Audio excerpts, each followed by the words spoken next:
জর্দা না, জর্দা খেয়েও যাবেন না, পানও জর্দা এগুলা খেয়ে যাবেন না মসজিদে, একদম আপনি ব্রাশ করে যাবেন। এগুলা খাওয়ার পরে অনেকে মাশাআল্লাহ কি করে, পান চাবাইতে চাবাইতে মসজিদে গিয়া পান ফালা দাঁড়া আল্লাহ আকবার, মানে কি, আরে ভাই এটা কেন, না না এটা করবেন না। চিন্তা করে হুজুর আপনি, আমি পান খাই না, এই কথা কয়ে লাভ নাই। হুজুর করে পান খাইতে চিন্তা করে হুজুর মনে কয় না, নিজে মনে পান খায়। আমি খাইলেও, আমি যদি কখনো খাইতামও তাও বলতাম আপনি পান খায় মসজিদে যায় না। শরীয়ত কি আমার উপরে চলে নাকি? কোরআন সুন্নাহর উপর শরীয়ত চলে মানুষকে। তো পান খেয়েও যাবেন না, বিড়া সিগারেট এটা যাওয়া যাবে না।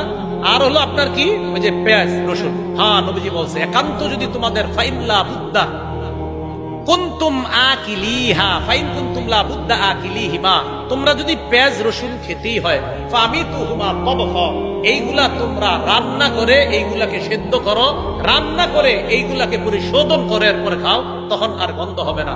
তাহলে কাঁচা পেঁয়াজ, কাঁচা রসুন ইত্যাদি এগুলা খেয়ে মসজিদে যাওয়া ঠিক না, মসজিদ দুর্গন্ধ করা এটা ঠিক হবে না।